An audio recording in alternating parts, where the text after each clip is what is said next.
नमस्कार दोस्तों, मैं डॉक्टर विनीता पांडे एक बार फिर आपके सामने उपस्थित हूँ। पिछले वीडियो में हमने बात की थी कि 5 दिन की दिवाली हम कैसे मनाएं, और इसमें ये था कि धनतेरस से लेकर के हमने भाई दूज तक के त्यौहार को किस प्रकार से मनाते हैं, उसका क्या महत्व है, इस पर हमने चर्चा की। अब आज हम ये बात करने वाले हैं कि दीपावली के त्यौहार को हम कैसे मनाएं। कुछ ऐसी महत्वपूर्ण चीज़ें होती हैं जो हमें दीपावली के दिन ज़रूर करना चाहिए, तो आज हम उस पर चर्चा कर रहे हैं। क्योंकि कई बार हम बहुत सारी छोटी छोटी सी गलतियां करते हैं और हमें ये लगता है कि हम परेशान हैं। तो आप सभी को सबसे पहले तो अपने घर की साफ सफाई करें। दीपावली के दिन बिल्कुल साफ सफाई ना करें, इस बात का विशेष ध्यान रखें। कई लोग दीपावली के दिन कबाड़ बेचने लगते हैं, ये बिल्कुल नहीं करना है हमको। दूसरी चीज़, द्वार पर रंगोली बनाएं। द्वार पर रंगोली आप अल्पना भी बना सकते हैं, रंगोली भी बना सकते हैं, चौक भी बना सकते हैं, या तो आप कुछ अक्षत के साथ वहाँ पर आप एक दो फूल रख सकते हैं। और द्वार पूजा जरूर करें, इसका विशेष ध्यान रखें। आपको अपने मुख्य द्वार की पूजा दीपावली के दिन जरूर करना चाहिए। गृहिणियाँ जो हैं वो प्रातःकाल स्नान करें और उसके बाद हल्दी कुमकुम लगा करके द्वार की अपने पूजा जरूर करें। ये महत्वपूर्ण चीज़ है। और इसके भी पहले की चीज़ ये होती है कि आपको, जो महिलाएं होती हैं, उन्हें सुबह जल्दी उठना है और जो भी आपका टूटा हुआ सूपा या बांस होता है, बांस की कोई टोकरी हो सकती है, आप उसको ले कर के घर के अंदर वाला जो आपका दरवाज़ा घर होता है, कमरा, वहाँ से ले कर के बाहर तक आप उसको किसी भी लकड़ी से बजाते हुए बाहर आते हैं। पुराणों में और पुराने लोग ये कहते थे कि घर घर के दरिद्र को आप बाहर कीजिए और बोलिए कि लक्ष्मी जी आइए और दरिद्र जाइए। तो आपको ये ज़रूर करना है। और उसके बाद आप जो लकड़ी से जिससे बजाएंगे, और जो भी आप सूपा या बांस की जो भी आप टोकरी लेंगे, उसको हमें घर से थोड़ा दूर बाहर फेंक करके आना है। उसको जलाना नहीं है। कई लोग जलाते हैं, तो बांस को हमें कभी भी जलाना नहीं चाहिए। इसके बाद अगली जो महत्वपूर्ण चीज़ होती है कि आप भोजन बनाइए। स्नान करने के बाद आप बहुत अच्छे से सारी चीज़ों को मैनेज कीजिए, पूजा कीजिए और घर की साफ सफाई कीजिए, बंधनवार बांधिए। साफ सफाई में आपको कचरा नहीं फेंकना है, इस चीज़ का ध्यान रखना है कि आपको ये सब नहीं करना है। गाय का ग्रासन आपको ज़रूर निकालना है। कुत्ते की रोटी आपको ज़रूर देनी है। और पशु पक्षियों के लिए आपको अपने घर में जो भी भोजन बनता है, आप चावल रख सकते हैं, चावल के दाने।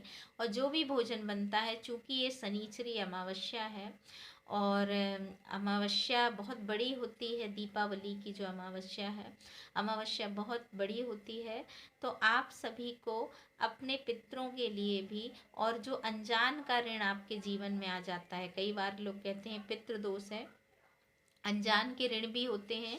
जो अनजान लोग आपसे मिलते हैं, बिछड़ते हैं, कई बार बहुत सारी चीज़ें ऐसी अनकही रह जाती हैं जिनका उनके जाने के बाद आपको कहीं ना कहीं वो चीज़ें आपके जीवन में आती हैं।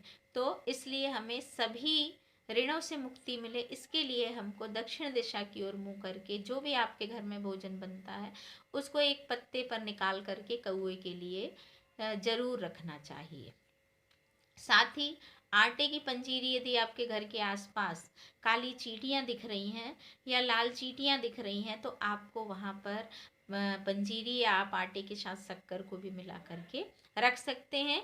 ये बहुत महत्वपूर्ण चीज़ है, ये हमको ज़रूर करना चाहिए। इससे हमारी अनिष्ट से वर्ष भर रक्षा होती है।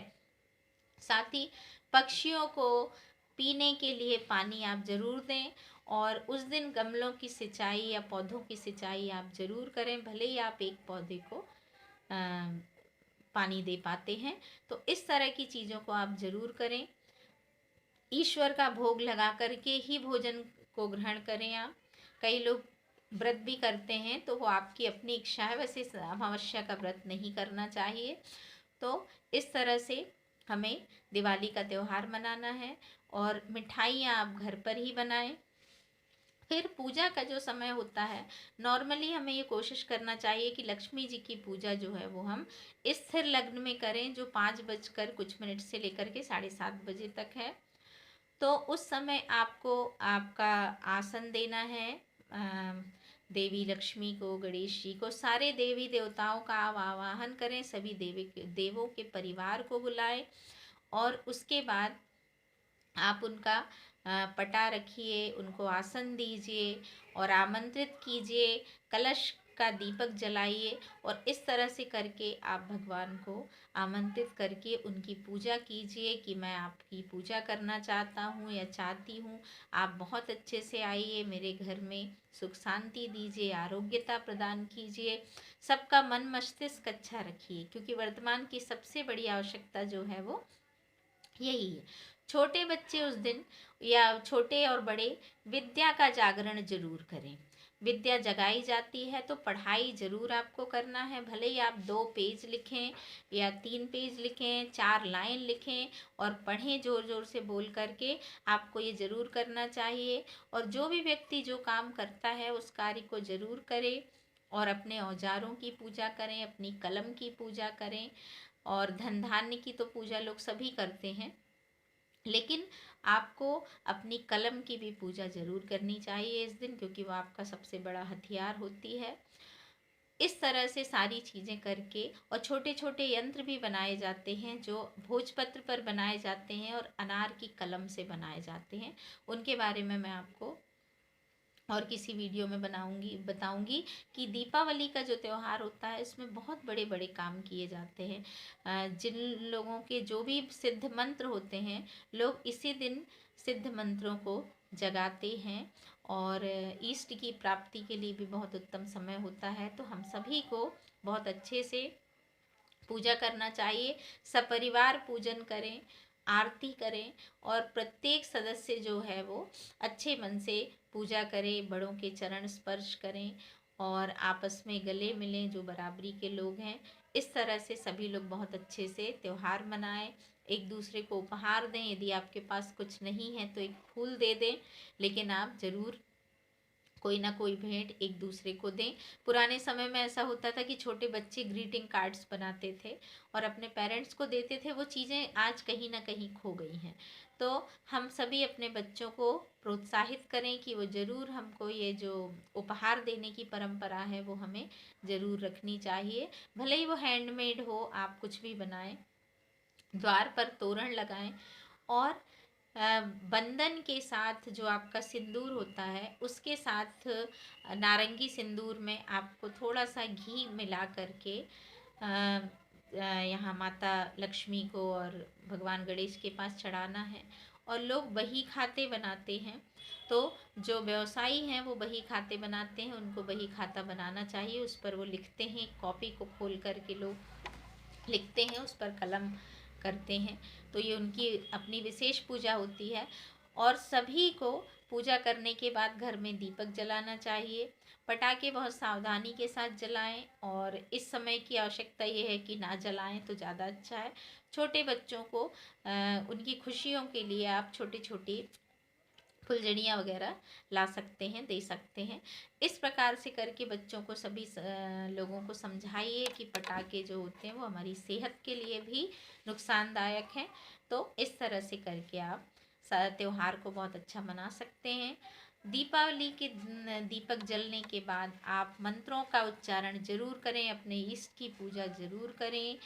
ओम ऐं ह्रीं श्रीं महालक्ष्मी नमः, ओम ऐं नमः, इस तरह के जो कई मंत्र हैं, ओम गंगणपतये नमः, मंत्रों की बहुत सारी श्रृंखला है जिसमें आप गणेश जी से लेकर के कुबेर देवता तक के सारे मंत्र हैं वो आप कर सकते हैं, या आपके जो इष्ट हैं आप उनका मंत्र कर सकते हैं, महालक्ष्मी का मंत्र कर सकते हैं। और शुद्ध घी का हवन करें, खीर का भी थोड़ा सा हवन करें और कमल गट्टे की माला पर उसकी लकड़ी से भी हवन किया जाता है। तो आप इस तरह की चीज़ों को भी, यदि आप को जानकारी है तो ये सारी चीज़ें भी आप कर सकते हैं। नहीं तो आप बहुत ही सिंपल तरीके से दीपावली की पूजा करें।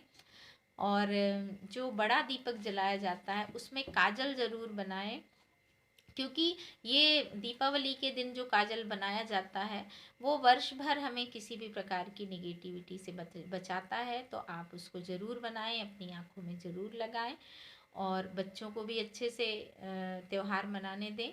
और दूसरे दिन जो आपने बंधन और घी का एक लेप बनाया था उससे अपने मुख्य द्वार पर शुभ लाभ जरूर लिखें और स्वस्तिक का चिन्ह बनाएं। तो इस और फिर अगले दिन आप अपने इष्ट जनों को, अपने इष्ट मित्रों को प्रसाद के रूप में मिठाई भी दे सकते हैं और सभी लोग बहुत मिल कर के बहुत अच्छे से दीपावली का त्यौहार मनाएं।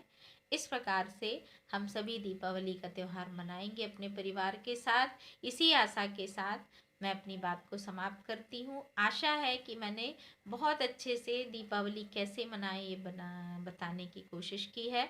तो आप सभी वरिष्ठ जन और बच्चे मेरी इस बात को ध्यान रखें और बहुत अच्छे से दीपावली मनाएं। अपने माता पिता को कुछ अपना बनाया हुआ गिफ्ट दें, अपने गुरुओं को कुछ गिफ्ट दें, ज़रूर बनाएं, ज़रूर दें। रंगोली सजाएं, बहुत अच्छे से अपने घर को सजाइए। आज के लिए बस इतना ही। मेरे इस वीडियो को लाइक करें, शेयर करें और सब्सक्राइब करें। धन्यवाद।